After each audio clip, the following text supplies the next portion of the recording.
This is CHSR 97.9 FM here in Fredericton, New Brunswick, Canada, and you're listening to Python's Paradise, your film and music show. This is your host, Greg Gilbert, a.k.a. the Python Hyena. And folks, it is a brand new year, 2017, January 5th. And you know, in 2015, I did 20 interviews. In 2016, I did 48, and I can't believe I'm able to do this, but I love it. Well, you know what? We got my first guest of 2017, and he's a guy I've gotten to know a little bit through Facebook. And I'm able to make an interview with him tonight. His name is Steve Joyner. I pronounced that right? Yes, you did. Okay. Well, Steve, welcome to the show. Oh, thanks, Greg. How you doing? Not too bad. We got this cold snow weather here, but I imagine it's a little warmer where you are in California. It usually is, but I'm all congested, and I actually have to go back to my doctor at 4 today after we're done here because I'm all congested. It's so I don't want to complain because I know you're way back there in Canada. You guys have the coldest of the cold, so I don't want to sound sympathetic, but no, it gets cold here, believe it or not. It's not always like the postcard shows. So. It's funny. Almost a year ago, it was actually January 19th last year. I remember I had Betsy Russell on the phone, and I asked her what the weather was like in Malibu, California, and she said, "Well, it's a little drizzle out, not exactly nice." And I was like, "You want some snow?" Exactly. But nonetheless, Steve, and I've gotten to know you a little bit on Facebook. Give us your background. Okay, yeah, sure. Sorry. I sound so bad right now. It's just I don't normally sound like a dying Jeff Bridges, so so bear with me here. But I grew up in San Diego, California.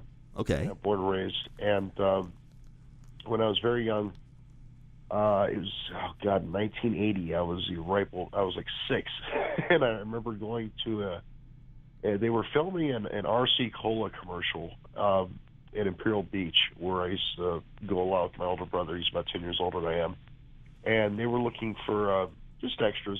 And so I went out there, and that was the first time I ever was on camera at all, with about 5 other kids, and they were looking for different kids of certain hair color types, ethnicities, ethnic group, etc. And did that, never thought much of it. I mean, when you're 6, you really don't know what the hell's going on anyway, with the world.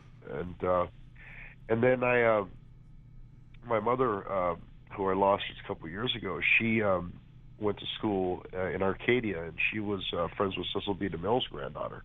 Okay. And she stayed in contact with Diane DeMille for years, and she had come to visit her one day, and she said, you ought to get Steve in an acting thing because he's really outgoing, and I was kind of a hyper kid, and so I went to this place called Multimedia Arts, and I got enrolled in an acting class. And amongst my peers at the time was a young man named Mario Lopez, who went on to, do a lot of great stuff, and a young lady who's not with us anymore, but her name was Heather O'Rourke, and she ended up in the Poltergeist. Oh yeah, I remember when she passed. Oh man, she was. We would be the same age now if she would have lived, and she was just not a mean bone in that girl's body. She was so sweet. So anyway. We went there, and we were Drew Scott was awesome, and we were taught, on-camera techniques and things like that. And it was really, kids are naturally great actors. They're some of the best actors you'll ever see because they can really suspend reality and they really capture the moment a lot. So I went on an audition up in Burbank for a Disney movie in 1981, and it was the summer of '81. And I got the role of a speaking extra, and I was there they filmed it in 3 weeks, and it was probably, Greg, one of the weirdest Disney films ever made. The movie was called The Devil and Max Devlin, and okay, I don't know if you ever saw it. It was with Ellie Gold and Bill Cosby, and Ellie Gold was a slumlord that this is a Disney movie. Okay. A slumlord that gets hit by a bus, goes to hell, and Bill Murray is the devil's lawyer, so there's a lot of jokes that can come out of this whole thing, and he actually restores Elliot back to Earth for the condition of a few months in order to get 3 children's souls in exchange for his mortality back. You gotta look up this movie. It's really so. I played a daycare kid who was Adam Rich, who was an 8 is enough. His mom was Elliot's character was courting his mother and trying to get to her son, and I was one of the daycare kids. So we had a few lines, and I remember the deal was that Cosby would show up, and he was kind of like this entity we weren't supposed to see because he was invisible to the rest of the deal. But it was a very bizarre movie. It was, it came and went like, I think it was at the theaters for all of a month at best. And so, and then from that, I went on a couple more interviews and a couple more auditions. And then in early 1982, I was up in Los Angeles, and they were reading. Steven Spielberg was looking for some child actors, and for a segment in the Twilight Zone movie, and he was looking. He was doing a segment. The Twilight Zone film was a four-part story, and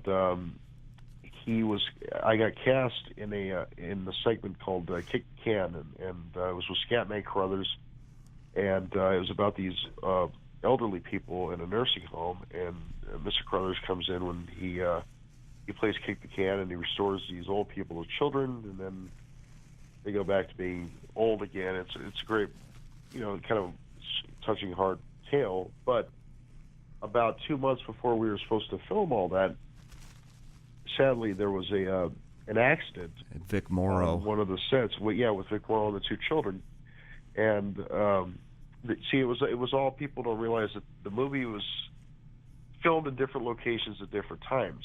So you had George Miller over on a sound stage, and you had Landis was over in a place called Indian Dunes, which is up in Valencia, and he was filming Vic Morrow and these 2 children, and Micah Lee Chin and Renee, I can't remember her last name, but anyway, they weren't child actors like we were. It's a long story behind that, but they died on the set by a helicopter. Now, after this happened, Kathleen Kennedy called my parents, and her and Frank Marshall were Spielberg's, right and left hand for a long time, and she said, we're not going to use Steve, and I thought, oh, what happened? Did I screw up or did something fall through? And then I learned about there was an accident, and I didn't really realize the severity of it. And then Mr. Spielberg was still under contract to complete his segment of the movie, and it's a long, long story. But if you're wondering, there's a book that an attorney named Stephen Farber wrote called Outrageous Conduct, and it was already going to Twilight Zone trial. And anyway, they brought us in. There was a lot of child welfare workers. We had to film during the day, and there's our segment actually takes place at night, and they use something called day for night. It's a filming technique, and we did it. And I remember people were like, well, what was it like being around Spielberg? And to be honest with you, it was nice, but he was kind of disconnected from the whole project, and rightfully so, because so we did that, and then 2 years later, I was on an episode of The A-Team. You remember that? Oh, yeah, I remember. Yeah. I'm actually one of the few people that actually liked the movie, and so many people didn't, but... Oh, that's because people wanted to see Dirk Benedict and George Papard and Mr. T, but, a lot of people have a hard time seeing a new twist or a modern-day thing when it comes to a TV show, and in all defense, some TV shows, Greg, like Dukes of Hazzard, and I think there's a couple other ones that they made in the films. They just destroyed them. Oh, they were that Dukes of Hazzard was awful. The movie, Yeah, it was just blatantly, bad. But I think that the A-Team film was actually really good. So, yeah, same here. And I never spoke to Dwight Schultz afterwards, or Dirk Benedict or any of those other guys, but I'm pretty sure that they would have been happy with the movie. I don't think they would have knocked it. So after that, I decided to go back to normal life in school and did some theater stuff here and there. And then when I hit my teen years and started to look different and older, growing facial hair and all that good stuff, that kind of ended all that for a while. So, and then I spent a lot of years, just living life, normal life, and I knew that a lot of my peers, like Mario Lopez, these are guys that really pursued it because my acting coach, one of them said that if you want to make this a whole life deal, you got to move to Los Angeles, and San Diego's about an hour and a half away. And anyway, I just didn't want to make the full run because it's a very, you have 2 million actors roughly in LA, and I think only about 1,800 of them are working. I mean, that's kind of the sad reality of it. And when you're a child, I had met a few people who are no longer with us who should be, and they were child actors, and unlike Heather O'Rourke, they ended up dying, too soon. People like Dana Plato, for instance. I knew Dana, and she met an untimely death. So it just wasn't for me. And then so I the only acting stuff I did was theater stuff in San Diego. And then my mother got ill, and I lost her. And then I was never on Facebook. I never got into Facebook or any of that stuff. And then after she died, a friend of mine said that I should do a memorial page for her. And so I opened up a Facebook account, and I mostly dedicated it to my mom. And I didn't know anything really about Facebook, or I didn't know anything about any of that. And I started getting friends requests from certain people, and they had like Adam Rich, for instance. He's like, "Hey man, how you doing, dude? And I'm like, "Oh, this can't be him, well, it's got to be a joke or whatever." And so I reconnected with a lot of these folks on Facebook, and then they're like, "Well, what's the best number to reach you at?" And, we connect again, and then we meet up or what have you, and then I met some other people that were around at that time who were doing phenomenal stuff that I never got to meet before. So it was very much like a 6 degrees of separation thing. And then the whole radio thing, how I got involved with that was just a year ago. I hadn't been doing it for years, Greg. It was literally like last March, I believe. And I had a friend named Robert Zuckerman, and Robert was a still photographer in motion pictures, and he worked on Terminator and Flight and a lot of big stuff. And he had a rare genetic disease that made him paralyzed. And so he ended up going to Miami, and he wanted to do some speaking engagements. And so I called Berkeley and UCLA and tried to get him a speaking gig. And then a radio guy contacted me in New York and said, "Hey, would he like to do an interview?" And I said, "Well, I'll ask him." And I honestly, not to down radio, I didn't really care about radio. Whenever I would listen to it in the car, I'd want to listen to, a rock station or what have you. I never listened to people talking like we are. And I said, I said, "Rob, you want to do this?" He said, "Yeah, sure." And so Bob went on there, and he loved it. And the guy offered him a program. And Bob called me up. He said, "Well, I want you to be the producer of this." I said, "What does that mean?" Even I said, "I don't know what the heck." He said, "Well, we know the same people, and you know people I don't know, and I know people you don't know." He said, "Let's do interviews with them." So we only did that for about a month. And then his health was really having trouble. Plus, the guy who had the station was not the greatest fellow. And so, after that, one of these interviews that I put Bob on was a woman in Dallas, and she contacted me, and she'd wanted to interview some folks. And so I started helping her out with some interviews. But then her show she was a psychic, and I don't want to down anybody who believes in that, but it was very hard to get some of the people like Stephen First or Larry Wilcox, a couple of people I put on there to go on a show that was a psychic medium thing. And I'm not downing it. And if people believe in certain things, that's wonderful. But it was a little foreign to them. It was a little different. But they went on there and they had an okay time. But she became a little bit inflated. Greg, she started to believe that she was something bigger than she was, and I didn't want to Yeah. really feed the beast. But the thing was that I had booked people for her all the way up until July. I mean, I had like a good 19 interviews. So I wanted to keep my commitment, but I didn't want to deal with her anymore, and she wanted to talk more about mystic stuff and all that. So I was Facebook friends with a woman named Jennifer Runyon, who was in the Ghostbuster films, and Jen was on this one show in New York, and she was being interviewed by a guy named Stephen Miller. So I contacted Miller and I said, look, we don't know each other, but I have a lot of interviews, and I kind of gave my word to these people, and they have things they want to promote, what have you. And his associate contacted me, and he said, well, let's, sure, we'll interview one. The first one was my friend Jack O'Halloran. And Jack was, Greg, do you remember the old Superman films at all? Oh, yeah. He was also in Halloween 3, too, wasn't he? No, he wasn't. No?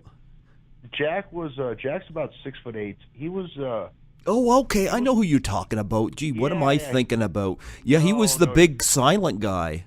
Yeah, that's Jack. Yeah, sweetest guy in the world. Okay. Nicest guy in the world. Unlike his bravado, big, scary. And he was in drag. It's funny you mentioned that, because I made a connection with Sarah Douglas at the end of last year, so I may have her coming on here. Well, anytime you want to have Jack on the program, we'll talk about it after the interview, man. It's a done deal. I mean, he is a great guy, and he loves Sarah. I've never met Miss Sarah Douglas, but Terrence Stamp, good luck for that. He said Terrence, the guy that played General Zod, he said Terrence is like trying to reach the Pope. He said he's a very hard guy to reach. But anyway, so back to where I was, I had booked Jack to go on this program, and they loved it, and I sent them. My first few shows with them was Jack, Larry Wilcox from the TV show Chips, Candy Clark from American Graffiti, and Maddie Simmons, one of the creators of Animal House.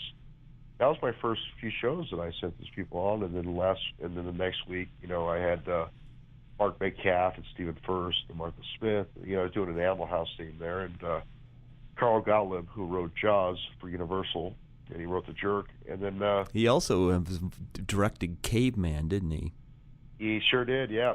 Yeah. And so I had Carl. So I mean, this was the type of people I was putting on the program, and the guy who was interviewing him, Miller was a great interview. He was an interviewer like yourself, great interviewer, and but we had a third guy whose job was technically just to run the soundboard and get everything connected, and he inadvertently wanted to make himself more of involved in everything. But the way it was set up was, and I'm not going to name his name or anything, but the way it was set up was, it was me and Miller and this other fella, and then Miller had a sidekick named Scott Baker, and him and Baker were the talking, the interviewers, and then we had the sound guy, and then the sound guy also claimed to be one of the owners of the station, and the way we wanted to monetize this was through sponsorship. So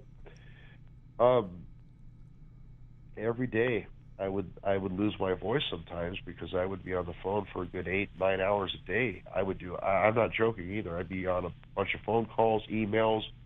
Some of these people I knew directly I could contact. Some of them I had to go through some obstacles. First you'd have to ask them. You know how this all goes. Yeah. And then I would run the picture promos, and my 14-year-old son taught me the world of hashtagging, where you can hashtag something and it falls in every news feed imaginable. I still don't know how to do that yet.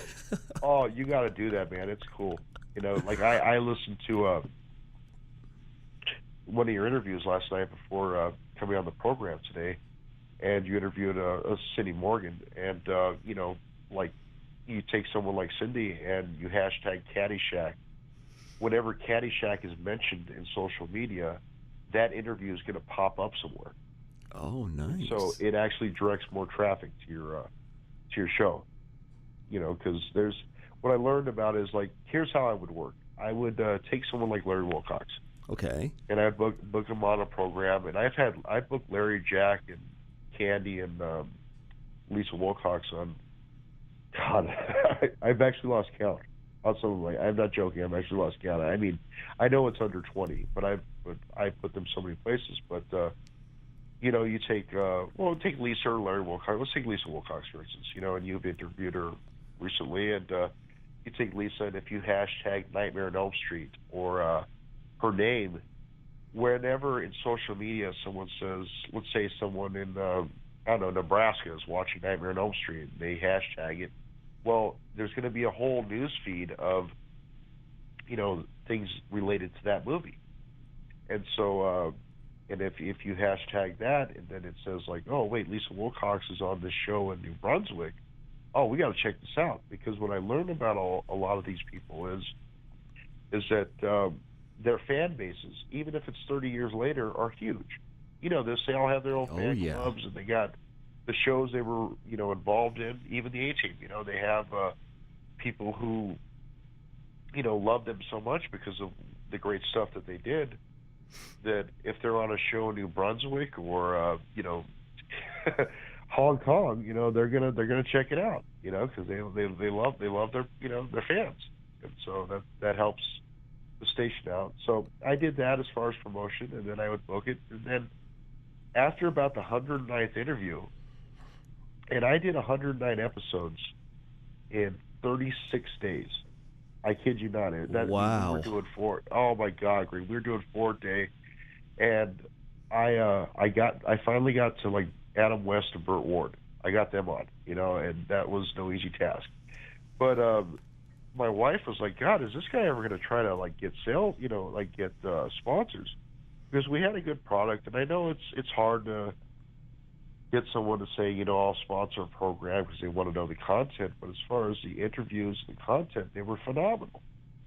But the guy was just, anyway, he was like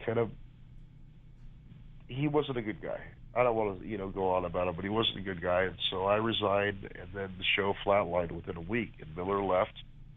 And now Miller is doing a show on another station in Long Island, and it's called Village Voice Radio. And I have a friend named Fletcher Long, and Fletcher is a retired lawyer from Tennessee. And that's funny because he was doing a political show, and where he's talking about the justice system. And I'm not really big on the whole political talk shows, Greg. I don't know about you, but I can leave them. Yeah.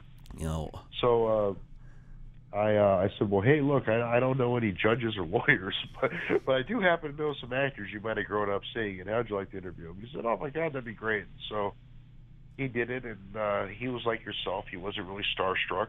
He treated them really good, and that's what happened. So that's how 2016 ended. That's kind of my story of how I became the guy you never saw, but that's kind of put these things together. And I know that you saw my Facebook post yesterday. That's kind of how this interview came to be. And I was kind of venting. I wasn't really too. I hope you read it. Was I too like? No, because I understood where you were coming from. I've been where you are.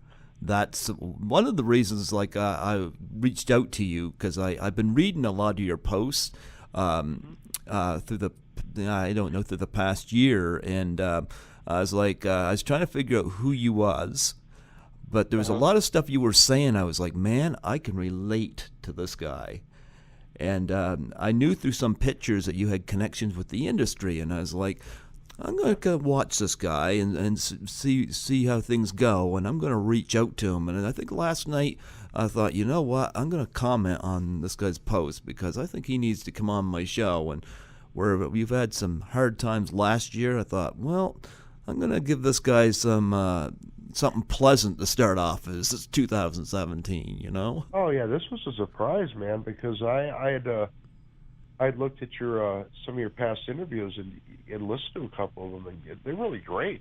And you've had people on there I know, which is, and I was never, a famous guy, Greg, and I never want to be one. I did minor stuff in some films that were kind of big for the time, or what have you. But I mean, that wasn't my ambition in life. I like to see things put together and see them come. You know, I got a thrill out of putting someone on an interview and seeing a good interview and a good show. But the thing I learned is that sometimes egos get in the way, and people kind of lose their head if they kind of go out of.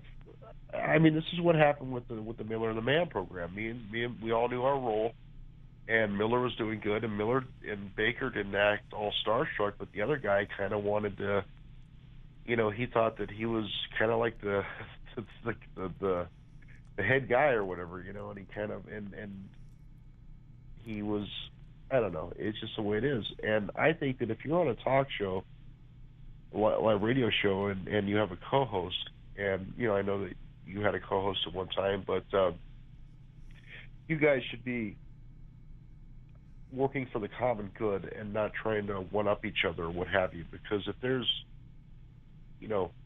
deception in the ranks, or one guy is trying to be what have you, that bigger or whatever, it really damages the show. And the problem with the show we were doing was the third guy, brought a lot of drama into our world and kind of screwed things up. And plus, there were times when he wouldn't even follow through. Like, we would have a guest lined up to go on, and he would just arbitrarily dismiss him, or he would he'd call the wrong number sometimes, because they were all telephone interviews like you and I are having. Okay. And so, enough was enough. And I think that, if you're working with somebody and you really love what you're doing, whether you make $1 million or $5, it's irrelevant. I mean, it's really you gotta love what you're doing, for one thing in life, and that goes for radio, whatever your chosen profession is. You gotta love it, or else you're just gonna be miserable. I really believe that. And secondly, if you work with someone on a collaborative project, whether it be radio or what have you, you guys should look out after each other, and people should look out, and they should get along, or else it's going to be. There are a lot of programs that you and I are well aware of from television era, that fell apart because people just couldn't get along. They couldn't get it together. Yeah. And that's unfortunate. If you know the story about the Honeymooners, you know about Jackie Gleason and our, they couldn't get along at all, and it was sad because Spielberg wanted to use them in a movie called 1941. Oh yeah. And, instead, he actually used a friend of mine named Eddie Deason and Rory Hamilton as the two guys on the Ferris wheel. But originally, he wrote it for Art Carney and Jackie Gleason, but they refused to work together. So, but he got Eddie, and I had Eddie appear on the show. Eddie's a great guy. Yeah, I tried to reach out to Eddie, and I hate to say anything nasty, but I really don't. I don't know what his situation was with him, but I know that when I reached out, he said that he responded, and he said that when he does podcasts, he does them for, I think it was $300. And I'm a volunteer. I'm a volunteer here. Let me explain. Okay, how that all came to be. Yeah, you know what? That is correct. And I'm sure when you got the message, it was all in caps and everything. Yeah. Well, I mean, I don't hate the guy, but that's the first time that's happened. No, I've. Yeah, that is normal. I mean, Eddie is he lives in Maryland, and he great guy. He just I don't know what was going on at that moment, but usually he gets paid for signings, when he goes to Chiller and things like that, or a lot of these autograph shows. But really, when I asked him, at first he declined. He didn't mention money or anything, but I actually, I'll tell you the truth, I played the birthday card on him. My birthday's July 7th, and I said, Eddie... Mine's July 8th. Oh, my God. How cool is that? 1972. Yeah, I was born in 76, so you're a few years older than I am. But there you go. we're cancers, Yeah, and Yeah. I asked Eddie, I'm like, hey, it's my birthday. Would you go on? I mean, literally, I know it sounds bad, but I said, I played the birthday card. He said, okay, fine. He said, now here's the number. Don't give it out to anybody. And he was actually at a motel. And they called him at a motel in the town he lived in. So yeah, I don't know what was going on, but he came on and he knocked it out of the park. And, it was a rarity, but, don't feel bad. There are a lot of shows that he's refused to go on, and I know that, I don't know if he really likes talking on radio. I mean, I don't know. There's a lot of reasons. It may not be just a monetary thing. It could be he doesn't want to talk sometimes. I don't know. It's one of those things. But I would say, you might want to pursue it again in the future, and just explain to him. I explained to all the guests that I booked that I could not pay them. And I think I did explain this to Eddie as well, matter of fact. But I did say, look, this is what you'll get out of it. We're heard by X amount of people, and we're going to give you a free run to promote whatever you're promoting. And I'm sure a lot of your guests that you've had on, Greg, they all got a book or an autograph show or what have you coming up, and it's a good platform to promote them. So that's in lieu of pay. That's what we gave them right there, was a promotional thing, and that's what I learned radio's good at. Yeah. No, that was my one counter with Eddie Deason, and I don't hold it against him, but it kind of set me aback a little bit because he was like in Greece, and I want to hold your hand and stuff like that. Yeah. And I was like, wow, but like when you look at some of the people I have had on here that were bigger than he is, that never asked for money, like I mean, but again, that's the irony right there. That is the irony of the whole thing. I mean, I had, for some of your listeners who don't know who are unaware of Carl Golub, Carl was. This is the guy who wrote Jaws with Peter Benchley. He took Peter Benchley's novel and made it into the movie we all know, with Spielberg. But I honestly didn't think I'd get him. I really didn't. I never really met him in person. We were introduced, and I asked him, and he had a book that he had written, and he wanted to talk about the book, and that's what it was. But I thought for sure he'd say, well, I'll go on your show, but I need a check for whatever, But no, I mean, I spoke to him, and so you never know. I mean, and he's bigger than Eddie. I mean, I love Eddie, but he's bigger than Eddie. I mean, it's bizarre. You get some people that were, you just said, some people that were not so big that will turn you down, and some people that were big you thought I'd never have a chance, to have this person on my program, but they'll say yes. And so it's really. It's surprising how some things are. It really is. But I always say is that the worst they could say is no. And if they say no, you say thank you, and you don't. If you're friends with them, you don't want to destroy the friendship over it. But you don't want to push it either. One thing I never did was I never harassed the people to where they just gave in. I laid it out there, and if they said no, they said no. But if you don't try, you'll never know, and people will surprise you. The most annoying ones to me is when I message somebody and there'll be a check mark meaning it's been read. And I'm sitting there like just say yes or no or not now and message me then. I've had a couple of people that couldn't at the moment, but they told me to reach out at such and such a time, and we'd reconnect. Yeah. Yeah. But I mean, I know I was trying. Huh? Did you follow up with them too? I always follow up. In fact, one of the people I messaged, I wanted to do a tribute to a particular 1980s thriller. And the best I got for a response was a link advertising the upcoming Criterion Blu-ray. And then I'm like, yeah, come on and talk about it, I didn't say that, but you get the point. And it's like, it's like I was mentioning you before I come on here, before we come on, recorded this interview. Like I tried to reach out to an actress from a comedy a lot of people from. Yes. And it's like she originally, she was said she'd like to come on, but she was busy. But when I reached out to her again, like I guarantee, if I messaged her tomorrow, there'd be a check mark by it saying she read it. And I throw my hands up as like, just say yes or no. Quit leading me on. That annoys me. Yeah, I mean, usually with me is I would wait for a turnaround time of about a week.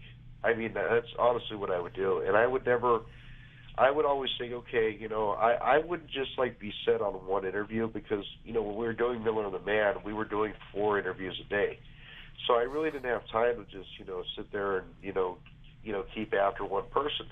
But what I found is that when I was booking the interviews, that I would say I'd reach out to a potential guest, and I would see that they saw like you said, a little check mark. If I had to do it through Messenger, they would see the check mark, and okay, they're not responding, but I would leave it at that.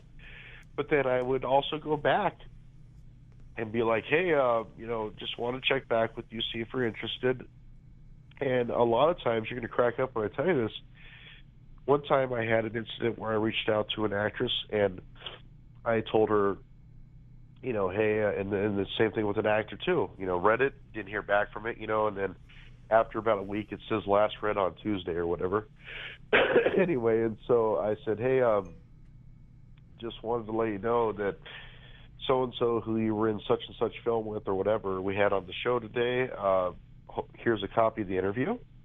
Hope to have you on. And then oddly enough, they get back to you sometimes, because they see their peers on there, or they got or a common, or a friend of theirs that went on there. So it's kind of a game of chance, but I would say, never be so, I know it's disconcerting, and I know it feels like, they're giving you the brush off or whatever, but like we talked about before we went on the air, there are some people that have had bad experiences. Oh, and yeah. You got to take that into account right there. I'll give you a few examples too. Like there's some journalists out there, like I can't believe they do what they do, and I'll give you a couple examples. There's one journalist, for example, who interviewed Robert Downey Jr. and he interviewed Quentin Tarantino. He turned the Quentin Tarantino interview about violence in his movies, and then Tarantino, used the word "I'm shutting you down." And Robert Downey Jr., he turned it from Iron Man 3, and this is the same guy, Iron Man 3 to his drug problem. And Robert Downey Jr. is like, I couldn't believe this guy. I saw that. Wasn't it a British guy? Was it over in England by any chance? I don't know, but I would never have touched those subjects. Yeah, he walked out of the interview, if I remember right. And then and then there was another guy who was interviewing Bill Cosby. And Bill Cosby, of course, has been in the news over a situation. I'm not going to get into whether he's guilty or innocent, but this guy was interviewing him, and he says, it brings me no pleasure to bring this up, but, and he starts bringing up the situation with the women. I'm sitting there thinking to myself, it does bring you pleasure because it's the only reason you did the interview. You wanted to kind of be like Howard Stern and throw some curveball, I mean, I understand what you're saying, and people get upset with that. They get kind of, I don't know, jaded's a word, but they get like, they'll say, I'm never doing this again, because it puts a bad, mark on good interviewers like yourself who would not do such a thing, and other interviewers that wouldn't throw these like weird curveballs out there. But, for them, they feel a little violated, and you got to think that when you're a celebrity, like some of the people you were just talking about, you're in a very precarious situation, and you never know what the motive is of the person interviewing you or talking to you is all about. And so, I mean, you got to kind of look at it from their point of view. But yeah, when like I said, I was in a movie with Cosby. I mean, it wasn't. I don't remember long conversations with the guy. I think I spoke to him once.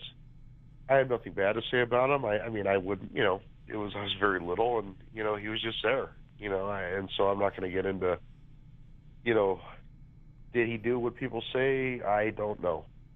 only he knows, and that's it. That's what I say about things like that. So.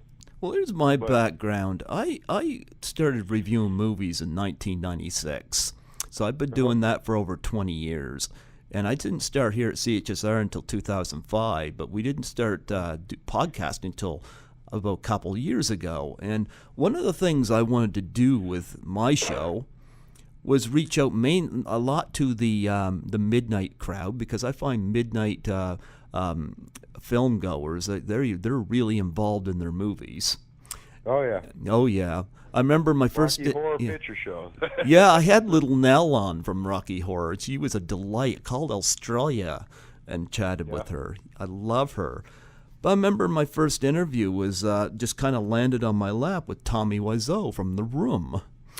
And after that interview, it was like I just sat there thinking that, who else could I get?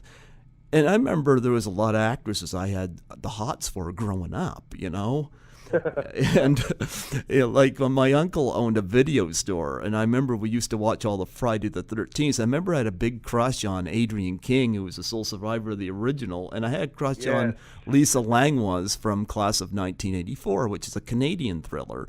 And I sent them messages, and I remember it was the long weekend in May, and I heard back from Adrienne King. I actually heard back from Lisa as well, but a little later. But I heard back from Adrienne King, and she accepted. And I just kind of sat back in my chair, and I said, okay.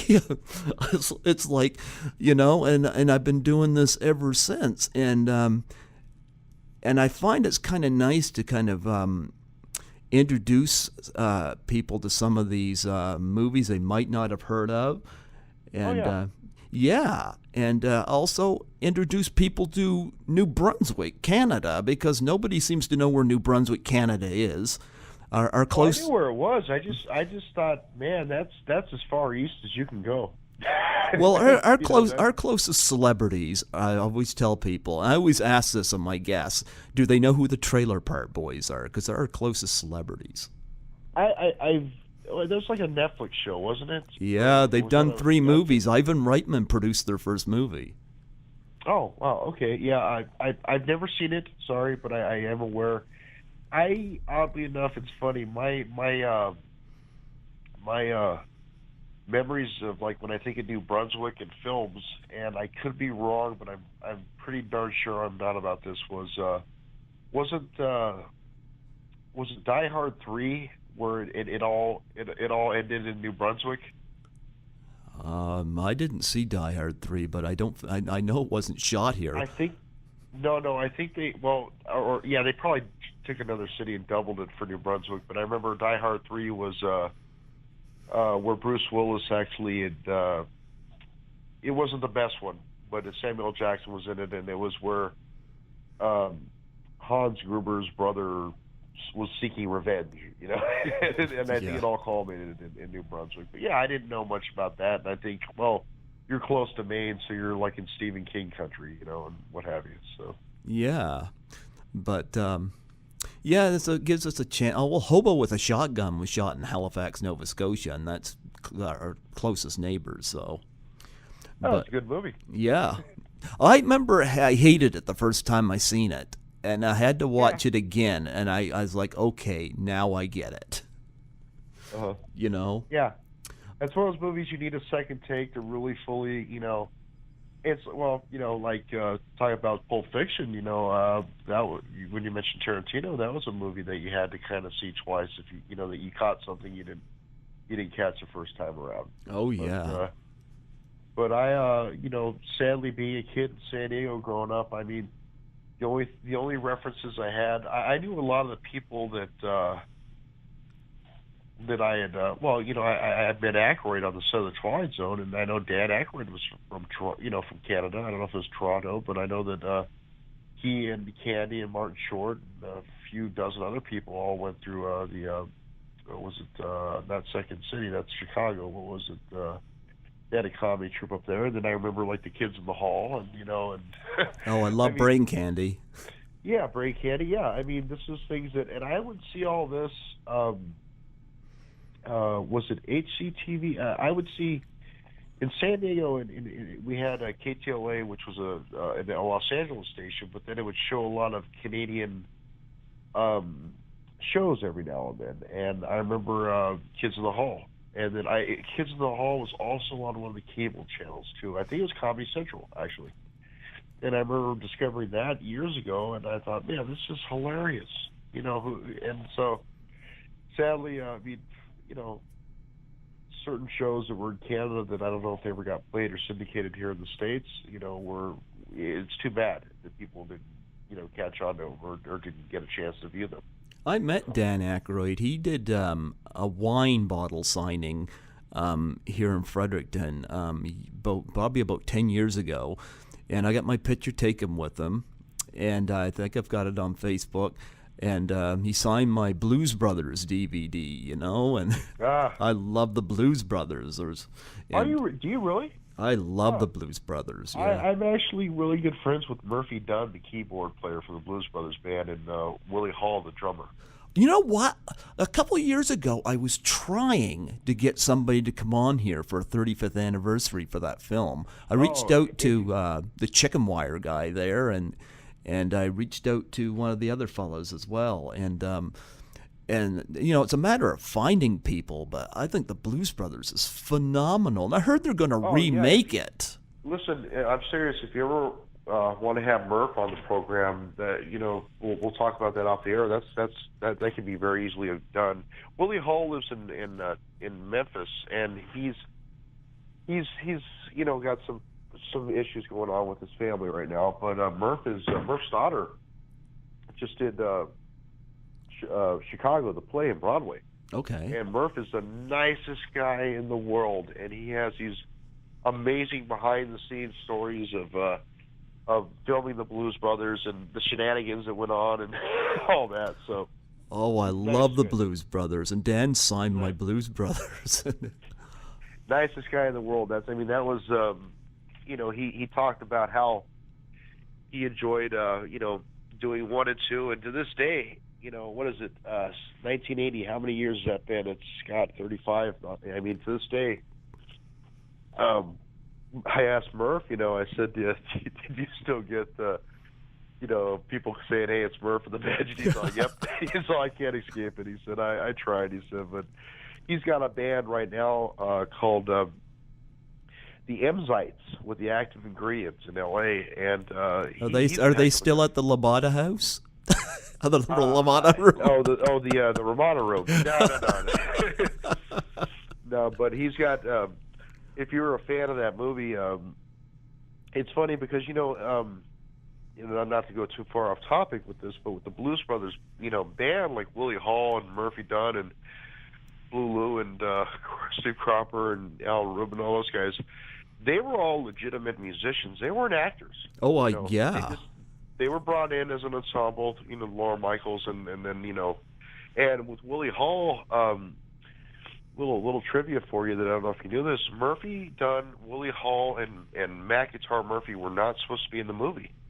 It was actually supposed to be Paul Schaefer and a couple other people, and Paul Schaefer was doing a thing with Gilda Radner that he couldn't get out of, and that's why the keyboard player ended up being Murphy Dunn, and so that's kind of how that all came to be. And then when they would open at the Universal Amphitheater, Steve Martin would open for them because they were a live show. The Blues Brothers were, and when the movie came out, and the original movie was supposed to be a lot longer than what we got. Apparently, Aykroyd had a wicked sense of humor, and he wrote a backstory behind every member of the band and where they came from. And so when he delivered the script to the people at the studio, apparently he put it in a Los Angeles phone book cover. Murph's got stories about how, when they were working with Ray Charles, and they were filming that, they're out there dancing, the extras are, and it's actually a very cold day in Chicago, even though it's sunny, So, yeah, he's a heck of a guy to have on a program, and he just, he doesn't really talk about, a lot of the bad things about that. He talks about the good things and what the experience was like, but he doesn't sugarcoat it. He said, it was a ruckus time, and they were doing rowdy things, and what have you. But yeah, it's a good movie, really good movie, and for people of our generation, I don't know if do you have children at all? No, thank goodness. Okay, congratulations. I never had children, and I got married, and I have stepchildren now. But if you have, if you know people that are, let's say, under the age of 30, a lot of these people, they never heard of what we're talking about. And so when you get a guy like Murphy Dunn, or like even Lisa Wilcox, a woman like that, who would never, and then you kind of part of the beauty of interviewing some of these people is that you introduce them to a younger audience. Yeah. And the next thing you know, they're like, oh my God, I just heard this nice girl named Cindy Morgan talking about some movie called Caddyshack. I think I'm going to go watch it. And you just have birthed a new generation of fans right there. That's kind of the beauty of the whole thing right there. Yeah. And yeah, I would. That's a heck of a job. I'd gladly interview Murph the Magic Tones. If he's up for that. He's a nice guy, and some people, they don't want to really talk about. You know what I'm saying? I don't know if you've run into this. Some people, they don't want to talk too much about certain films. Stephen First, God bless him, but Steve's one of those guys that he talks about Animal House a little bit and being, a flounder, but he also, he was in a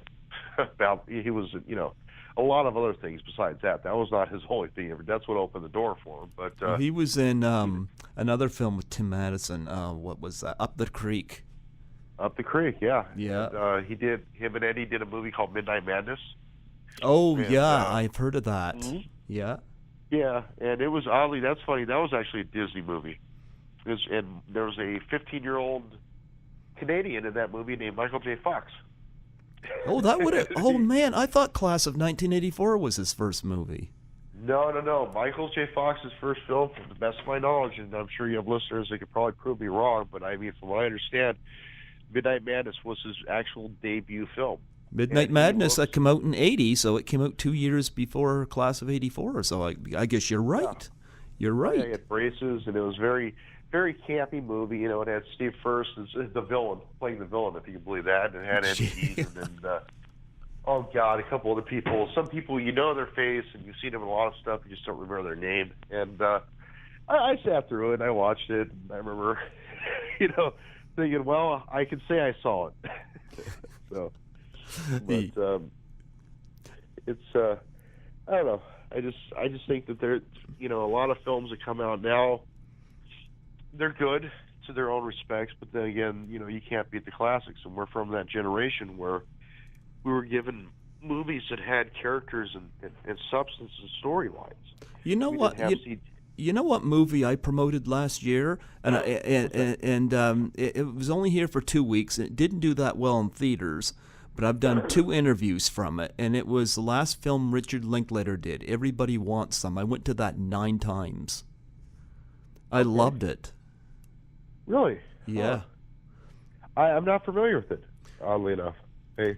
Yeah, it's a spiritual sequel to Dazed and Confused. Where Dazed and Confused was set in the 70s, this one's set in 1980, Really? Huh. And I loved it. I went to it 9 times, and people couldn't figure out why I went to it 9 times. I said, I don't like going to movies that are hyped too much. I tend to wait. Like, I waited, like Doctor Strange and Fantastic Beast. I enjoyed them, but I didn't see them until a month after the release. And I still haven't seen Rogue One. I plan to, but still haven't. Yeah. Because I hate the hype surrounding these. And a lot of smaller films, like Everybody Wants Some, get ignored. And they're great stuff. That's true. Yeah. It's because they had the publicity machine behind it. I did see Rogue One, and I actually went and saw it at like 11:30 in the morning. I did not stand in line with, 150 other people dressed in costumes.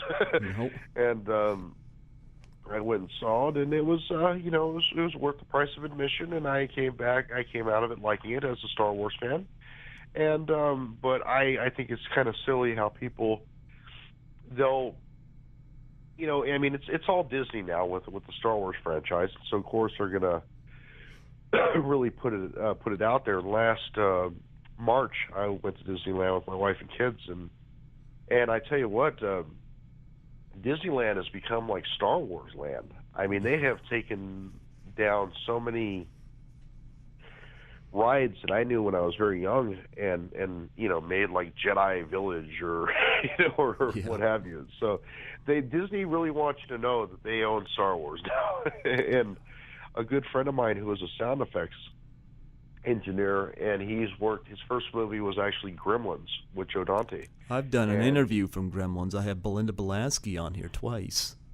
well, this guy's name is Steve Lee, and Steve did The Lion King and Buckaroo Banzai. You remember that movie? He did Yep. RoboCop. He did a ton of stuff, and he just opened up something called the Hollywood Sound Museum. Well, actually, he's still trying to open that up. But Steve was the sound guy, and there was a great Brian De Palma movie in 1981 or 2. It was called Blowout with John Travolta, and it was about a sound effects guy that would go tape, Yeah. crickets chirping, and that's what Steve did.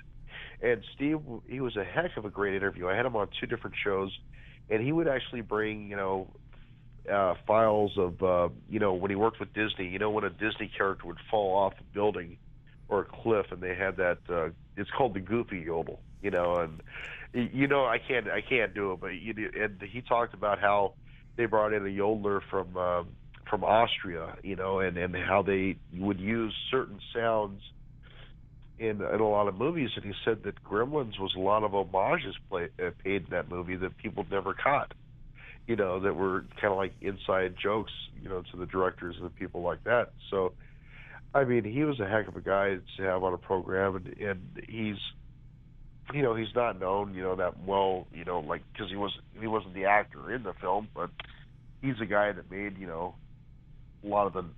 was the guy that made the noises and made the, and really helped put these films together. And so when you would hear, like, we talked about, like, Star Wars, you mentioned Star Wars, and you had the TIE fighters with that weird noise they make when they're in space. And Steve was talking about how it was, how they used an elephant giving birth one time, and they slowed it down. No, it's quite fascinating. If you like the behind the scenes stuff of movies and kind of how they get these certain sounds, and a bull elephant giving birth, they used that and slowed it down and used it for some sound effects. I mean, it's and how they he said with some spaceships in Star Wars they used what was it? It was like a bomb dropping in it from World War II from an old German airplane. It's fascinating. That so. It's funny. Yeah, it was kind of. I was going to say, you mentioned Brian De Palma and Blow Up. Just like the Blues Brothers, 1980, Dressed to Kill was a movie De Palma did. Yeah. I tried hard to get an interview from that, and I'm going to tell you, it's like pulling teeth, to reach people from some of these movies. I actually spoke to Nancy Allen one time. She was in that. Nancy Allen was who I've been trying to reach. Okay, she doesn't do interviews, and it's funny because I loved her in Blowout, and it was funny because I thought, well, how can I reach out to her and how can I meet her? You kind of brainstorm. Turns out, Steve. Yeah, I mentioned Steve Lee. Well, Steve Lee did RoboCop. Nancy Allen was in RoboCop, and I met up with them, and I ended up getting, he said, hey, there's this guy, and he might want to put you on a show. Would you speak to him? And I talked to her, and she was also in a movie with Eddie Deason called 1941 that I referenced earlier. And I'm also friends with a few people from that cast, like Perry Lang. And anyway, she said, no, I don't feel like doing interviews, but thank you. And so it's really... but then again, I reached out to Robert Davi. You remember him?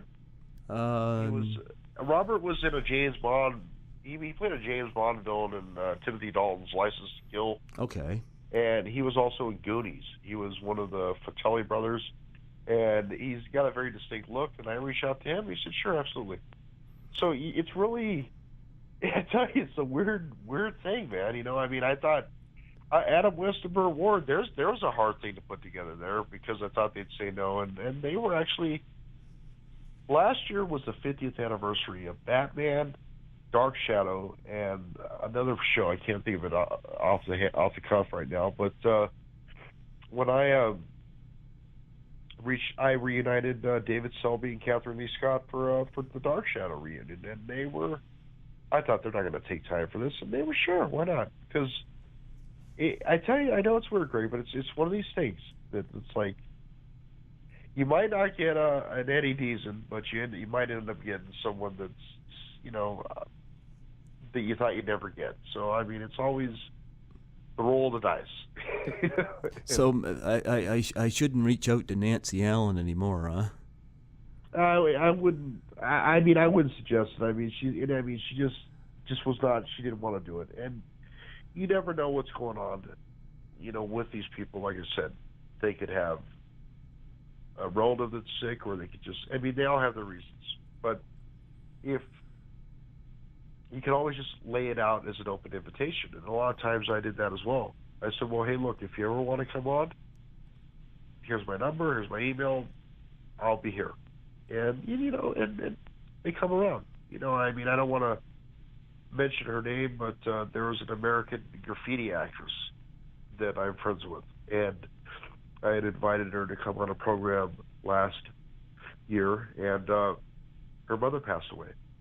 And she called me up and said, I can't do any interviews right now. And I said, well, look, number one, it's really cool to talk to you. I know who you are. I love the movie, and I didn't want to be a fan or anything, and I wasn't starstruck, but it was cool to talk to her. And I said, look, I lost my mom. I know exactly what you're going through. When you're ready, contact me, and if you'd like to do it, it's a done deal. And she ended up calling me 3 months later. So you never really know what's going on at the time with him. That always take that into consideration too. Yeah. Like something could be, going on right now, and I'm Facebook friends with Todd Fisher, Carrie Fisher's brother. Look what's happened to that poor guy last. Oh yeah. Oh my God, he's been overwhelmed with people who giving condolences who mean well, but I mean that to lose Carrie Fisher and Debbie Reynolds in 2 days, I don't know how you felt, but that was just so. 2016 was an awful year. So I hope 2017 would be better, but we lost a lot of great people, man. Oh my God, But. Yeah, I remember when Carrie Fisher passed away, it brought back a memory of when I come home from school when I was really young, and my mom presented me with a Princess Leia action figure, and that memory came to me when I heard that she had passed. And of course, Debbie Reynolds singing in the rain, I mean, great stuff. It's unfortunate that they're gone. Well, I remember too when they did a movie about their life, kind of semi-loosely based. It was called Postcards from the Edge with Meryl Streep and Shirley MacLaine. And I remember my mom taking me to see that, and knowing that it was really about Carrie Fisher and Debbie Reynolds. But I just thought, man, that was just so surreal, man. That was just, for me, I couldn't get over that. I mean, it was very sad. And but I don't know, what you believe in, but as far as things happen for a reason. But it just seemed like last year we lost people that, what it was? We lost people we grew up with, Greg. In reality, we lost people that were, Yep. that we look, like Prince. That was a shocker. I don't know if you're a Prince fan, but that was pretty devastating for a lot of people. And Bowie. The one that we lost, of course, we lost this guy in 2015, but probably the one that crushed me the most was when we lost Rowdy Roddy Piper. Oh, yeah. He was, I know a lot about him. I never met Piper, but I have a friend of mine named Scott Schwartz, and Scott was a wrestler. Not the child actor Scott. I know him too, but I'm a big Scott Schwartz. He was in the Ocean's 11 movie.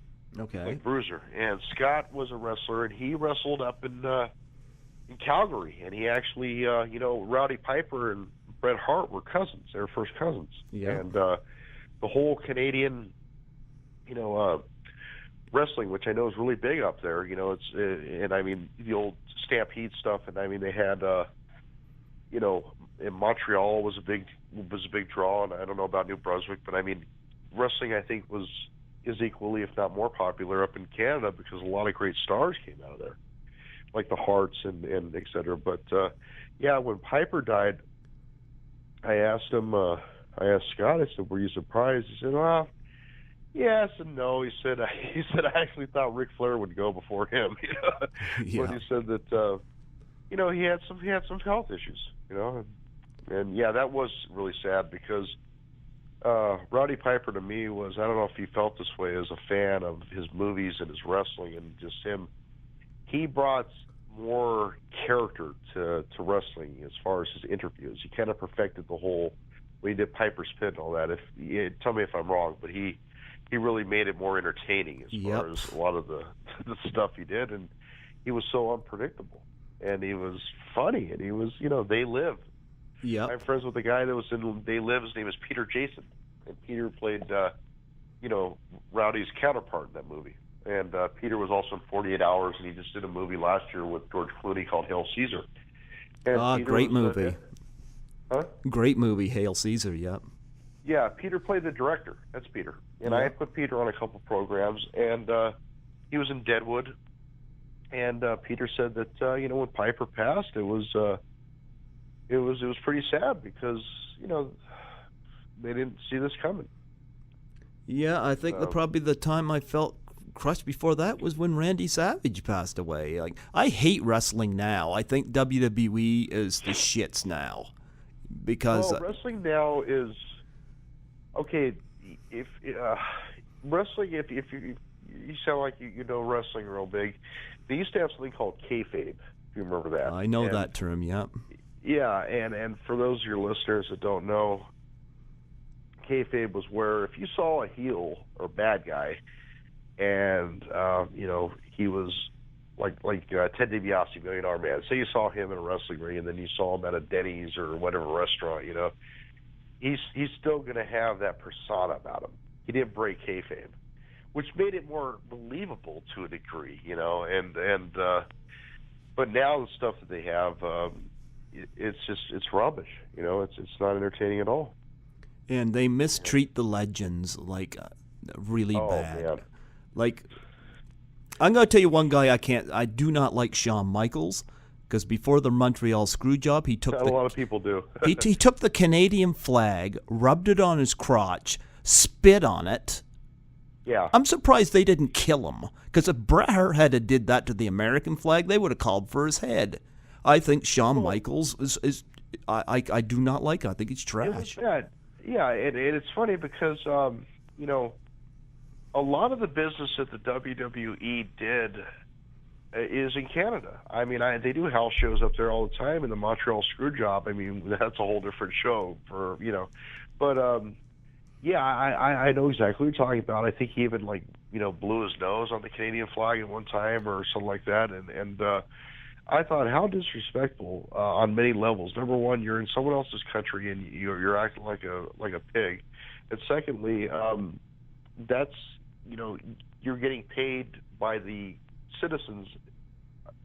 You know what I'm saying? I mean, they're paying for you to be there. You're making money off of them. And I think, okay, if you're going to play a heel or a villain, it's fine if you, be loud, obnoxious, or if you say bad things. But if you're going to go totally disrespect a flag of your host country, that's going a little bit too far. And that's, as you know, with Bret Hart, that was one of the reasons why he wanted to leave the then WWF, was because it got very kind of X-rated there for a while, and then he had kids, and he really wasn't buying into the whole direction that Vince McMahon was taking it, and he left, and sadly, when you saw what happened to Owen Hart. Oh, yeah. That was a shocker, man. I mean, that... And Owen was being even backed into storylines that he didn't... Like, his character was supposed to have an affair, and he wouldn't do it. Vince, I think, is an asshole. Well, that's you know what? That's exactly it. Owen Hart was supposed to... He wanted to leave. He was getting ready to be done with it anyway. He wanted to go over to Turner's organization, WCW, and Vince wouldn't let him go, and... I think that at the time, from what I remember reading, he was teaming up with Jeff Jarrett and Deborah McMichaels, who ended up marrying Steve Austin. But they wanted to do like an affair angle, like Owen's having an affair with Deborah. And Owen's a family dude. He said, I don't want to do this. I don't want to be a part of this. So they had to find a way to repackage him in a way or what have you. So they went back to his original gimmick, which was the blue blazer. And they tried to humiliate him. Yeah, they made it very comical. And also, during that time on Turner's organization, WCW, they had Steve Gordon, Sting, who was coming down from the rafters. I think they were kind of trying to, parody that, make fun of that whole situation. But, the end result, what happened? Carelessness, and we lost an amazing human being in Owen Hart. I had met a lot of former wrestlers that knew him and promoters and whatnot, and they just never a bad word about him. He was a prankster, and he was just a fun, decent guy, and that totally should have been avoided. What happened? I'd like to take Vince McMahon, Triple H, and Shawn Michaels, and even Steve Austin after the Roddy Piper podcast situation. I'd like to stick them in a room with 4 of our military, and see watch them for 25 seconds get their ass whipped. That probably would happen. Yeah. I don't like any of those guys. Steve Austin, I don't know if you heard about the Roddy Piper podcast situation, but I did not. Did he lambaste him or something? I don't know what. Piper had Will Sasso on his podcast, and I guess Will Sasso was impersonating Steve Austin. And I guess there was some stuff said, and Steve Austin got offended, and Piper's podcast got pulled. And really? Piper ended up going to another podcast, but Piper didn't do it to be offensive to Steve Austin, and he addressed the situation. But rumor has it, and I'm only saying this as a rumor, that might have contributed to Piper's demise, because he got pulled from Legends House, which is, again, really? So I don't like Steve Austin. And Billy Jack Haynes, who has lived in Oregon where Piper lived, he called out Steve Austin and challenged him to a fight. Wow. You know what? I would not mess with him. I know exactly who you're talking about, and that I don't know if some of these wrestling podcasts. We're not differing too much off of our interview here, but I like hearing Jimmy Cornette every now and then. I love Jim Cornette. I listen to him all the time. Will lay it out. He will lay it out, and he makes no apologies, and he says how it is, and he's funny to listen to. He's if there's a listener to this program and you're under 18, talk to your parents before you listen to Jim Cornette. Just bring up the name Vince Russo. Holy cow. Oh man, did you ever see the one where he had his list of yep. board, and it was like 10 people he hated the most, and he's like, I'm only limited to 10 here. And he made some very good points, and he explains how the wrestling business turned into a cluster. You know what? And he won't back down and be all diplomatic about it, and I admire him for that.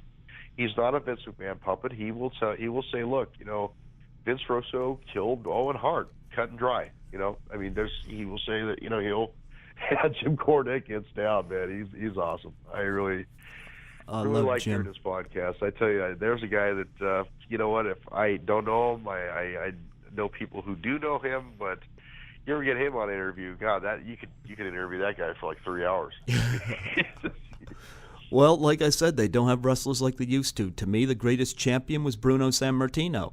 And I still think Ricky the Dragon Steamboat were the most entertaining guys to watch. But we were watching at Christmas time, and my brother and I couldn't get through an hour of it. So we went into the computer room on YouTube, and we watched like Steamboat Flair and Jake the Snake Roberts and guys like that.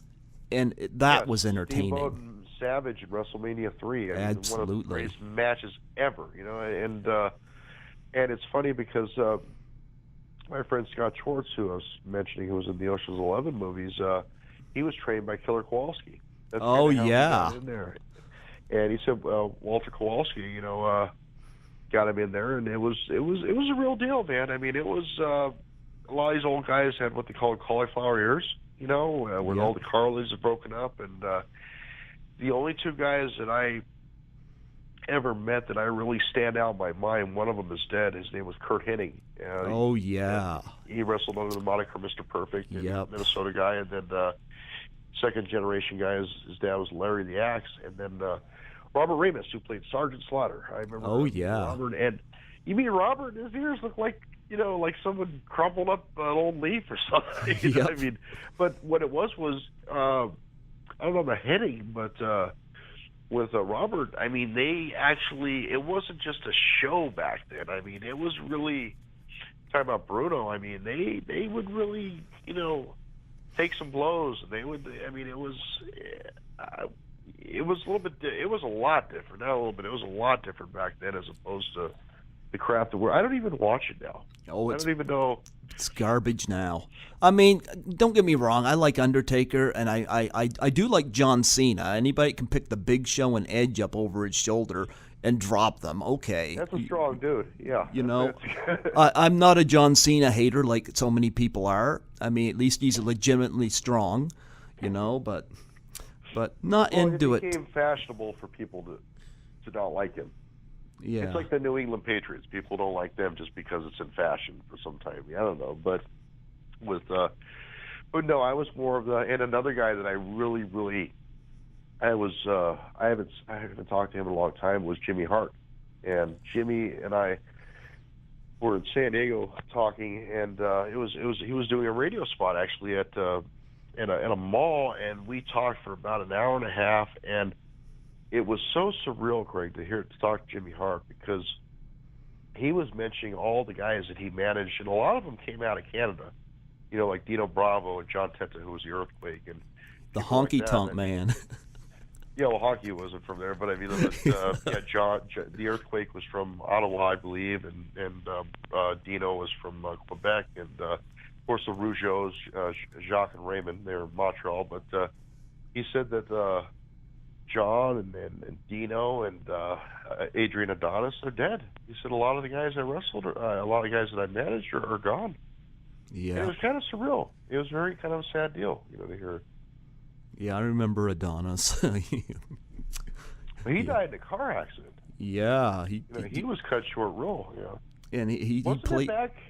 Was that back where you're at? Where was that? I actually don't remember where that was. I know it happened. I think it was the year after WrestleMania 3 when we lost the hair match to Roddy Piper. In '88, you're right. Yeah, but and he lived in Bakersfield, California. Yeah. When he passed, I mean, that was very sudden. Yep. And it's funny because if you saw Adrian Adonis pre-WWF, I mean, obviously they made him foolish, and they put him in a dress, and they really kind of made him ridiculous.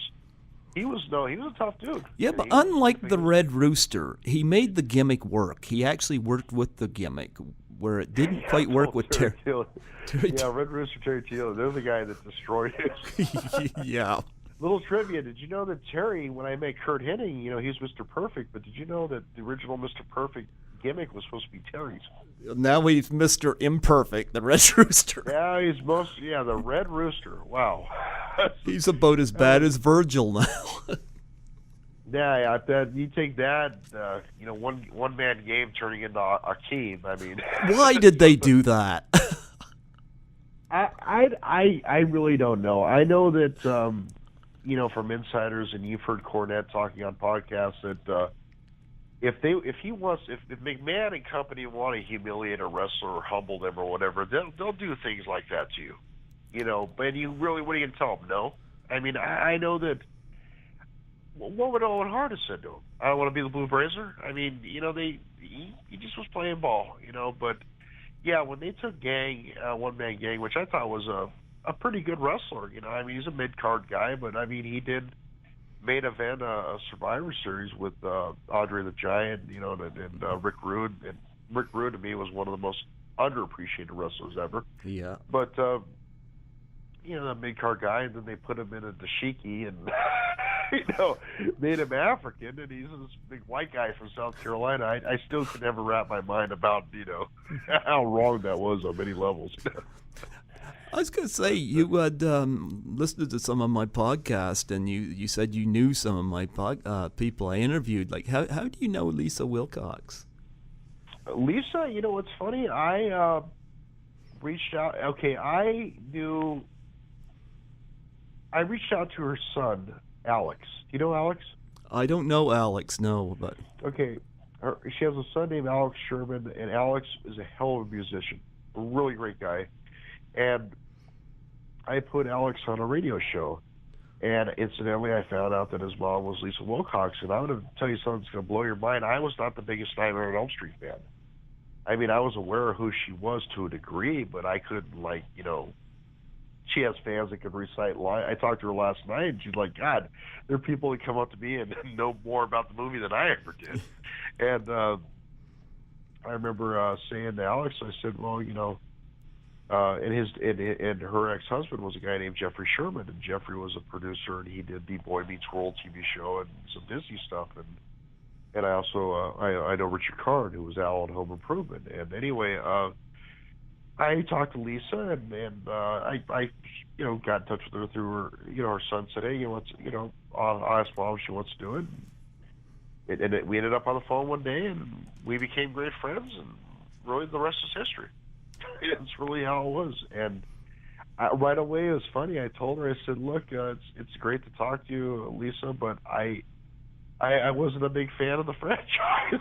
She cracked up, because I think maybe it might have been a relief for some of these people, like with, when I met Stan Livingston.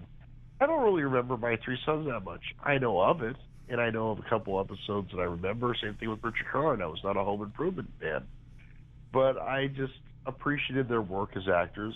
But they all cracked up or said, oh, my God, no one said that, because they have had people come up to them and just are, they're a little extreme. Like they know, oh, my God, and this scene at this time, and and sometimes it's refreshing, And when I talk to a lot of these people, I never go down memory lane or whatever, but Lisa's awesome. I hope you had a good interview with when you did. She is so great, man. Yeah, hers isn't up on my YouTube channel, but it is up on the CHSR site right now. Right now, I got my first 37 interviews up on YouTube. I'm putting number 38 up tomorrow. I put one up a week, so hers was number 50. So I had a wonderful interview with her, and you mentioned you knew Cindy Morgan as well. I love Cindy. Yeah, Cindy Morgan. She is, oh boy, man! I tell you what, she is. She is beautiful. I mean, I just, and it wasn't just Caddyshack. I was a big fan of the movie Tron. Tron, yep. And movie I thought was kind of ahead of its time back in 1982. But yeah, it's. I got a couple of beautiful autographs in the mail from her too, which I really appreciated. Yeah. Yeah. She's so nice, I mean, they're really great people, and I don't know. They're good people, and they have great stories to tell. And what's been your favorite interview? Let me ask you something. If you had to say one interview you just you go back and, wow, that was great, or I like talking. Who was it? Oh, I don't know. Oh, my. Okay. I'm going to tell you some ones. Five. Huh? I'm going to tell you some ones that were influential. I was a big fan of the movie Class of 1984, so getting to talk to Lisa Langlois was not only an honor, but Lisa introduced me to her manager, who lives in L.A., and he's also Canadian, and he's brought must have about half a dozen guests to my show. And, yeah. And I liked her, and, of course, I interviewed somebody from the Ray Harryhausen Foundation in honor of the 35th anniversary of Clash of the Titans. And not only do I love that movie, but... I just watched that the other night, and you know what? You're going to love this. I'd never seen it before. I love it. I hated the remake. Oh, my... Go ahead. I hated the remake, but I loved the original. And one of the people that worked with Ray did an interview with me, and they hooked me up with Caroline Munro, who was in the Golden Voyage of Sinbad. Look at you. Oh, my God. How cool is that? Oh, yeah, I my wife asked me if I'd ever seen it, and this is a funny thing. I remember having a Clash of the Titans lunch pail, and the only thing I remember was that owl and the damn the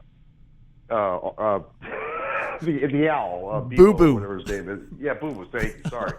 And I remember having that lunch pail, and I didn't know what it was. I just thought it's a cool looking picture, and my wife's like, "You never seen it?" Because I always joke with my wife. I'm like, "Well, she's never seen The Godfather," and I'm like, "Oh my God, you got to see that!" Or it's this back and forth thing. But I watched it, and at first I'm thinking, God, this is awful. Look at these special effects. And I'm like, and I'm picking it apart, and I don't know what, and honestly, I thought, this movie didn't do well, but then I saw Burgess Meredith in the title, and I thought, oh God, I love Burgess Meredith, so anything he's in, I'm going to watch regardless. And I watched it, and it brought you in, the movie did, Clash of the Titans. Yeah. And it was, I couldn't take my eyes off it. I was like, man, this is actually very good. I mean, the special effects were wonky, but well, was that intentional? He's a stop-motion special effects artist, so that was his last movie, and of course Star Wars and stuff was coming in on its own at the time, so he was a little old school, but to me, I thought the special effects were fine because, based on what it was. But I love the Medusa sequence. It was terrific. Oh, dude, that I gotta say that stood out the most to me. I mean, that was just awesome. But I mean, the cracker or the crackle, what was it? The big lizard thing? I mean, that was kind of ridiculous. But I think that a lot of movies now, you take like Rogue One or whatever. It's like, or my friend Jack O'Halloran, who's the Superman films, talks about how the old Supermans were a lot better, and I totally agree with that. I agree, yep. Christopher, because now they all rely on CGI, and it looks, what's funny? I don't know if this makes sense, but the new CGI that they use looks almost faker than anything that came out when we were kids. Do you agree with that? I agree, yep. Yeah. Yep. It may cost 50 times over, but it's almost too cartoony now. And with the old Superman films, Jack will tell you they had put a lot into the stories more, and they were on, they did. I mean, green screen and wires and all that were kind of just all, people pick it apart. And I think the original Star Wars. I mean, I could watch that, and I won't pick apart, Loved it, yeah. A New Hope, because to me it was great. Yeah. I mean, I don't. And that's the approach I did with Clash of the Titans. At first, I thought, it was kind of ridiculous, stop motion stuff and all that. But then I thought, you know what? Okay, I'm gonna get into it, and I got more into it. You're right. When Medusa came, it's like, oh man, this is great. And I looked it up online, kind of the history of the movie, and that movie did very well. Yeah. I mean, I think they made it with like $8 million and grossed $46 million domestic and foreign. I mean, that movie is awesome. So it wasn't a flop by any means, but in my mind, I'm thinking, oh, this movie didn't do crap, but it did very well. Another interview I couldn't believe I had Alfred Hitchcock's granddaughter on here too. I mean, oh God, yeah. But I don't know what would be my best interviews. I know there was some I like more than others. I know I had a co-host I'm not too thrilled with right now, but I won't get into that. But I've done your number 69, and I gotta say I liked everybody that I've interviewed. I know there's certain movies I would love to get interviews from because I remember mentioning the Blues Brothers, and you can solve that problem for me. But I mean, I mentioned Dress to Kill. I mean, I'm a little sad I won't be able to get Nancy Allen, but I mean, Dress to Kill is something I'd love to reach out to somebody. John Carpenter's Halloween. Actually, well, sorry to interrupt, but speaking of Dress to Kill, I do know Dennis Franz. Ah. Now, you remember he played a very... I loved his performance in it, too. Yeah, and if your listeners have never seen Dress to Kill, go find it, see it. It's out there somewhere, Netflix, DVD, whatever it is, but Dress to Kill was so awesome, man. I mean, that movie was... Oh, dude. I mean, it was great. But yeah, Dennis Franz played a lot of those, like a pimp or a slumlord or, I'm going to tell you, when he asked Nancy Allen, "Who are you effing?" and she looks at him and says, "F you," the look on her face turns me on every time, and it's so subtle. It's just the way she did it. Yeah. And they played off each other really well. That's two actors really doing well right there. That they could say so much without saying anything. No, I mean, and just the look she gave him, like, yeah, it was hot, but it was also like she can cut him to stone. I mean, cut right through him. And so, no, Dennis Franz is a remarkable guy, very, very nice guy. And, you know, I mean, he's a guy that, he's very busy, even to this day. But he credits De Palma for a lot of his success. And, you know, he was also in another amazing De Palma movie called Body Double. I interviewed Deborah Shelton from that. There you go. Love her. And that's a movie, you know, to me, De Palma is, I hold him in the highest regard. I can't honestly, I don't know, Greg, I can't honestly say that there was a De Palma movie that I didn't like. I don't know, was there one for you? I mean, I wasn't a big Scarface guy. Or anything. I didn't like Mission to Mars, and I didn't even like I didn't even like Mission Impossible. I didn't like Mission Impossible till the third, fourth, and fifth one. Yeah. You know? All right. But I hated the second one, but that thrillers, yeah, his thrillers went. I loved his thrillers. Yeah, Phantom of the Paradise, Sisters. You know. Yeah. And the people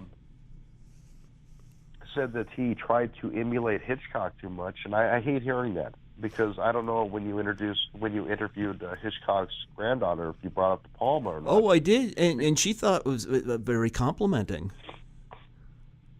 Yeah. Yeah. I mean, it was not. He was not trying to be the next Alfred Hitchcock, which drives me nuts when people say, "Oh, he ripped it off with the camera angles and all that." No, he did his own thing. He put his own spin on things, and he did very well. And like I said, for your listeners, these movies we're talking about, Dress to Kill, Body Double, they got to see them. If you haven't seen them, they're so good, man. Yeah, sometimes doing interviews, it's just fun to reach out and touch some of these movies. Like John Carpenter's Halloween. I would love to get PJ Souls. You know, Clock. A lot of the cast of that movie's not around anymore. Isn't that weird? Like Donald Pleasance and all that. I mean, you know, or are they? I don't know. I mean, they're around. It's just a matter of reaching out to them. And Clockwork Orange, I'm trying to get somebody from too. You know, but it's it could be a rat race. And of course, you mentioned, you know, American Graffiti. I reached out to Candy Clark, didn't hear back, but you know, it's That's actually who I was talking about. Oh, all right, yeah. But I mean, that's I actually spoke to her 2 days ago, but yeah, she travels a lot. She does a lot of like car shows and all that. I mean, you know, she's a very, very nice woman. You know. Yeah, I love American Graffiti. I bet you. I'll make it happen. I put her on 3 interviews. I will get you guys connected. You'll interview her because she's very cut to the bone. She's cool. She's a hip chick, man. And she called me up after our presidential election we had in this country, just kind of upset about the guy who won. Yeah. I don't know how the Canadians felt about this. Well, I guess he wants to put a wall up and separate Canada now. I'm like, does Donald Trump not I know that he wanted to separate Mexico from us, but I know that he wanted to separate our neighbors to the north. Well, that's what I'm hearing now. Yeah, he's oh boy, I wonder how different countries, and you know, you're in one. I mean, how they looked at the U.S. Were we the laughing stock of the world? Because I don't know how we couldn't be. Look what we had to offer. This is the best we could do. And I don't know. You guys were in trouble when they got rid of Bernie Sanders. We were completely in trouble when he disappeared. Yeah. We got left. And then, as my friend Steve Miller said, it came down to, do you eat flies or maggots at this point? I mean, it was really like, you know, this is what we got here. This is the two, you know. But anyway, I do have to run, my friend. But you do have been fun. Well, I wanted to bring one more thing up, Bill, before you go. I don't know whether you are into the. I know you've had some issues with people crossing you on Facebook and whatnot, you know, and yeah. I'm gonna tell you I come from a Christian household, but I'm gonna tell you I got into altercations with a religious film critics in Los Angeles who will remain nameless because I think they're assholes. But they had a chance to mend some fences with me. You remember the ice bucket challenge when it happened a couple of years ago?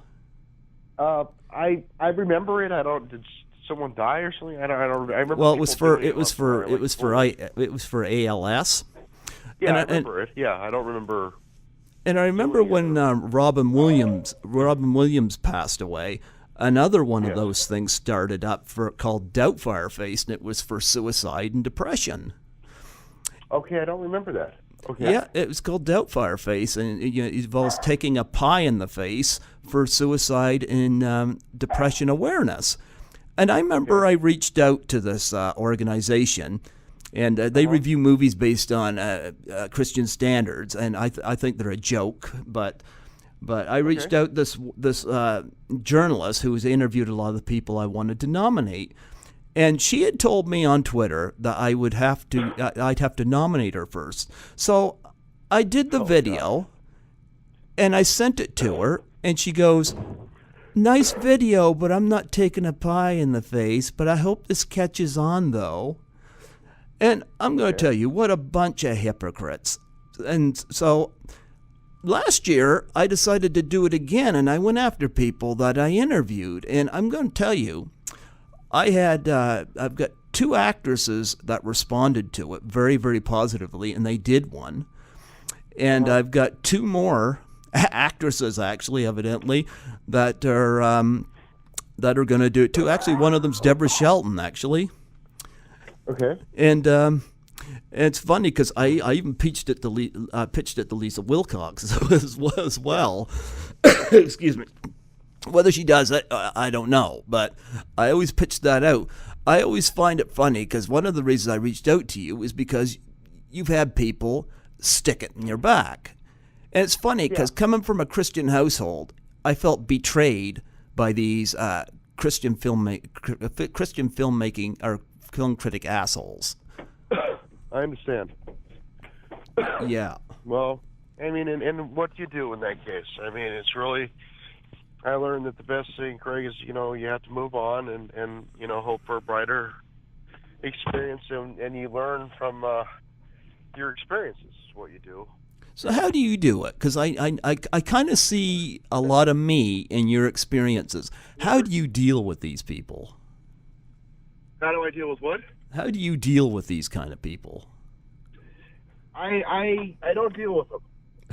I just rid them out of my life, because the thing is that when you get really hurt, like, or really taken advantage of, like I was and like Miller was, we decided we just, we're going to move on to something else and let it go, and because some people will never change, and you can't expect them to. And that's kind of the position we took on it. I mean, you could be mad at them, and you could, curse their name from here to whatever. But, my late mom used to say that the best revenge is a good life, and also, success is good too. And the people that are against you, or that don't like you, or that, have bad feelings towards you, or, whatever, if they see you're doing good, that will drive them more nuts. And if they see you blowing up and, hating on them, does that make sense? Yeah, I get you.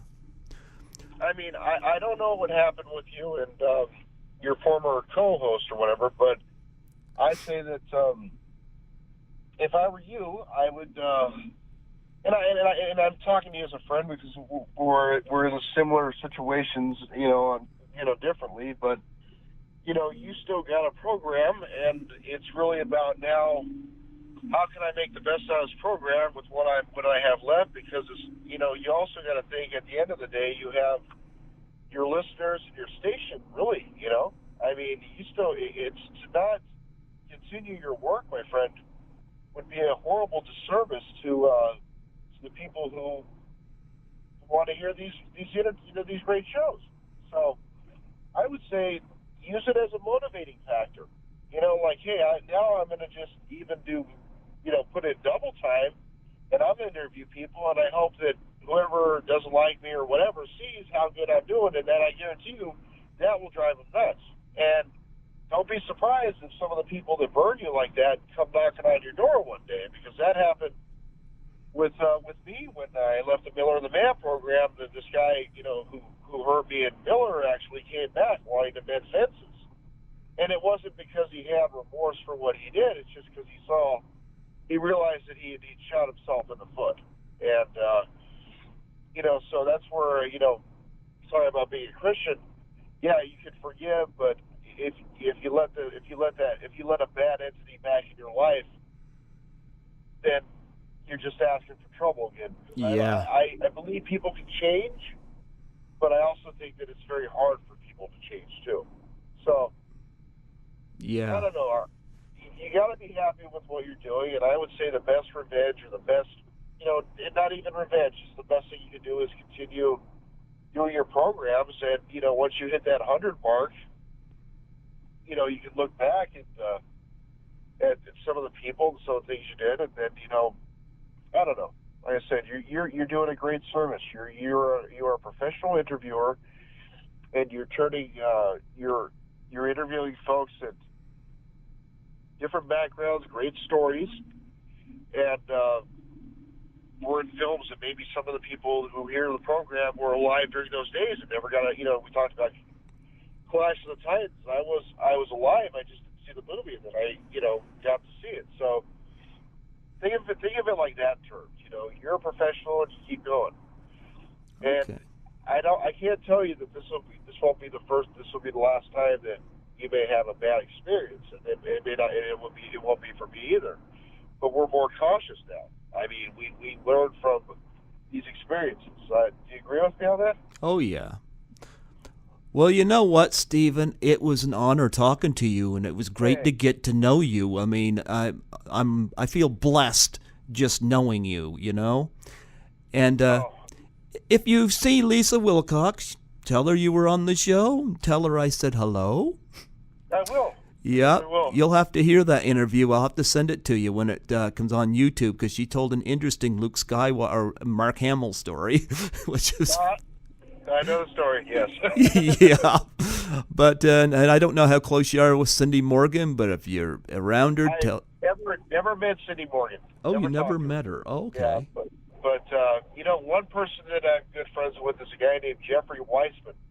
Okay. And Jeffrey was in Back to the Future 2 and 3. He took over Crispin Glover's character of George McFly. Okay. And he was also Pale Rider and a lot of things. And I'd put Jeff on a few shows, and Larry Cedar. Larry Cedar's awesome, And anyway, but put Jeff on a couple shows. And incidentally, Jeff didn't know that I knew Lisa, and he was in a movie with Lisa where he played her love interest. They were a couple. How weird is that?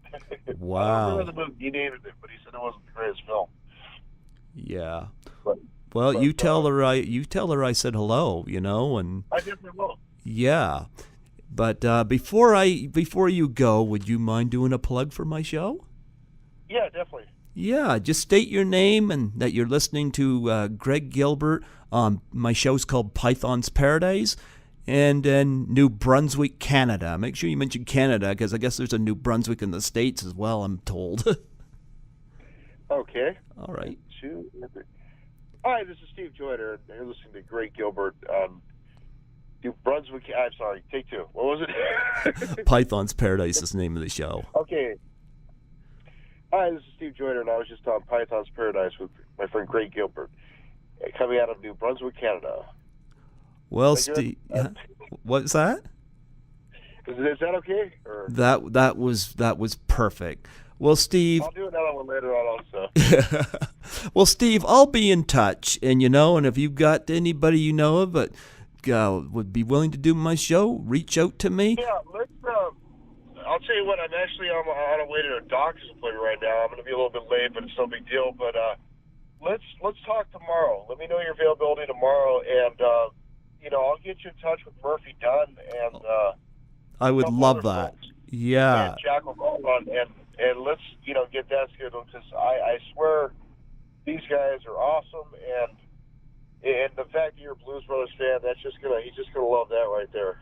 Yes. He's got stories and just we'll do some good stuff. So let's talk tomorrow. Call me. I'll be available all day, and if I can't talk, I'll say call me in 10 minutes or whatever, but I'm usually very available, and I'll get you in contact with a few people, and you just continue to strive forward, my friend. Well, thank you very much, and God bless you, Stephen. God bless you, Greg. Talk to you soon. Yep, take it easy, man. All right, bye-bye. Yep, bye-bye.